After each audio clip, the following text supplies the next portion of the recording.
വിശുദ്ധ യാക്കോബ് സ്ലീഹ എഴുതിയ ലേഖനം 5-ാം അധ്യായം 1 മുതൽ 6 വരെയുള്ള വാക്യങ്ങൾ.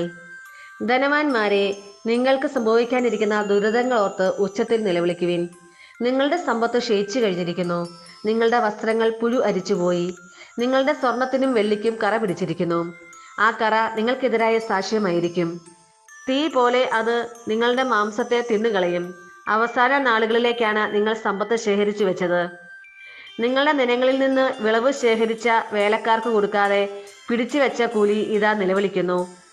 കൊയ്ത്തുകാരുടെ നിലവിളി സൈന്യങ്ങളുടെ കർത്താവിന്റെ കർണപുടങ്ങളിൽ എത്തിയിരിക്കുന്നു. നിങ്ങൾ ഭൂമിയിൽ ആഡംബരപൂർവ്വം സുഖലോലുപരായി ജീവിച്ചു. കൊലയുടെ ദിവസത്തേക്ക് നിങ്ങളുടെ ഹൃദയങ്ങളെ നിങ്ങൾ കൊഴുപ്പിച്ചിരിക്കുന്നു. നീതിമാൻ നിങ്ങളെ എതിർത്തു നിന്നില്ല, എന്നിട്ടും നിങ്ങൾ അവനെ കുറ്റം വിധിക്കുകയും കൊല്ലുകയും ചെയ്തു. നമ്മുടെ കർത്താവായ മിശിഹായ്ക്ക് സ്തുതി. വിശുദ്ധ ലൂക്ക അറിയിച്ച സുവിശേഷം 18-ാം അധ്യായം 25 മുതൽ 30 വരെയുള്ള വാക്യങ്ങൾ.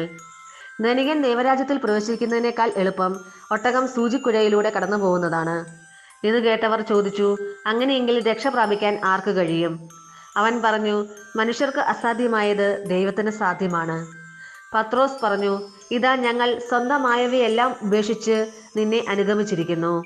യേശു പ്രതിവചിച്ചു, സത്യമായി ഞാൻ നിങ്ങളോട് പറയുന്നു, ദൈവരാജ്യത്തിന് വേണ്ടി വീടിനെയോ ഭാര്യയെയോ സഹോദരന്മാരെയോ മാതാപിതാക്കളെയോ സന്താനങ്ങളെയോ ഉപേക്ഷിച്ചവരിൽ ആർക്കും ഈ കാലത്ത് തന്നെ അവ അനേകം മടങ്ങ് ലഭിക്കാതിരിക്കുകയില്ല. വരാനിരിക്കുന്ന കാലത്ത് നിത്യജീവനും. നമ്മുടെ കർത്താവായ മിശിഹായ്ക്ക് സ്തുതി.